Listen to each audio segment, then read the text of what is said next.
इस कंटेंट में हम लोग गोलीय दर्पण के प्रकार, उत्तल दर्पण, अवतल दर्पण तथा प्रतिबिंब के प्रकार, आभासी प्रतिबिंब तथा वास्तविक प्रतिबिंब के बारे में जानेंगे।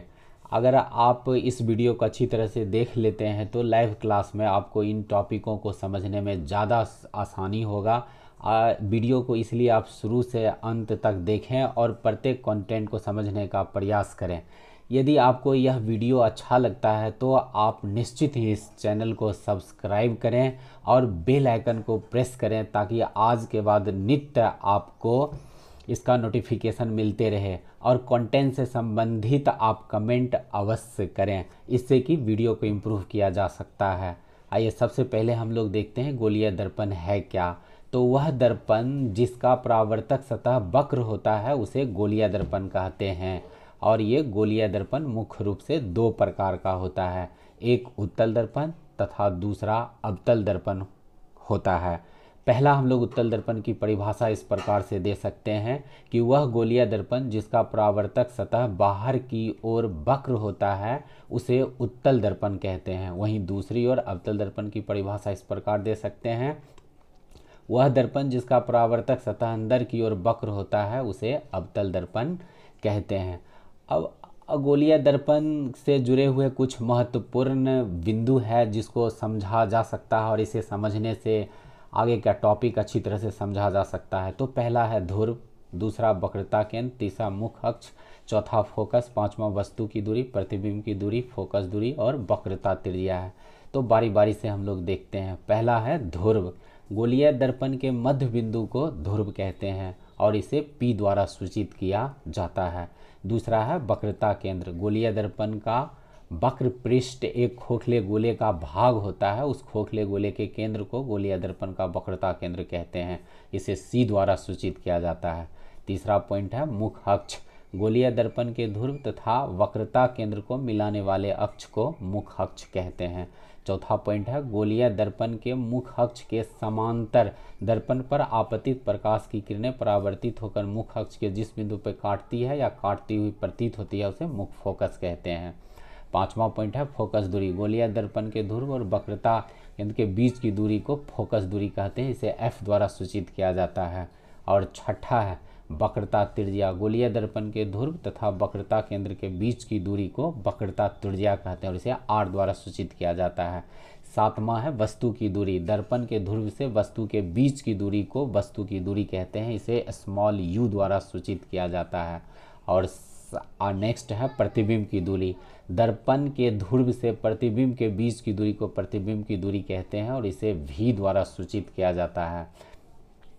अब हम सभी मुख्य पदों को एक साथ डायग्राम में देख सकते हैं कि गोलीय दर्पण के बीचों बीच इसका ध्रुव होता है जिसे P से सूचित करते हैं और P के बाद मुख्य अक्ष पर ही फोकस होता है जिसे F से सूचित करते हैं और F के बाद केंद्र होता है वक्रता केंद्र जो अक्ष पर होता है जिसे C से सूचित करते हैं।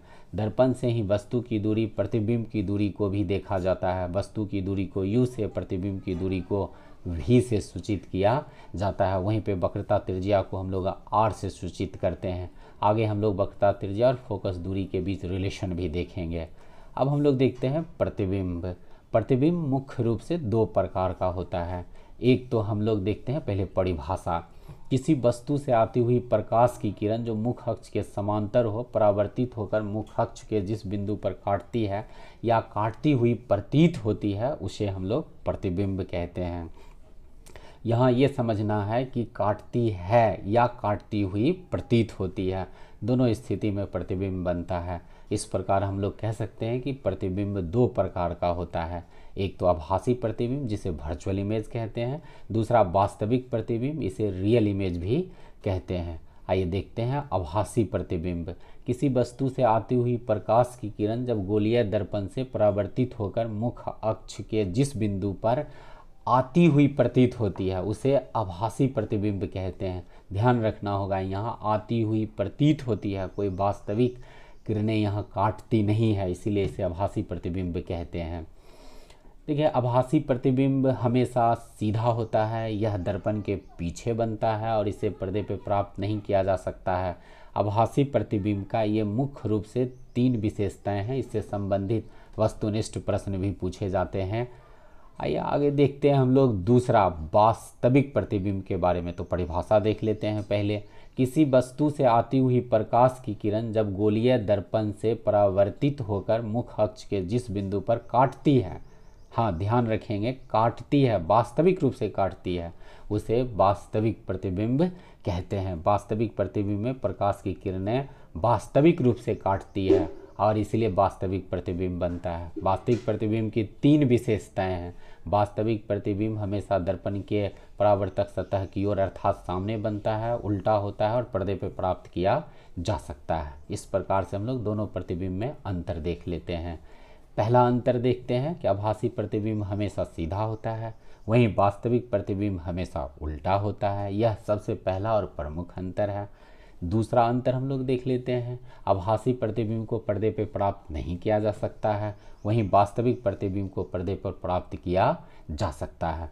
तो दोनों प्रतिबिंब में मुख्य रूप से 2 अंतर है।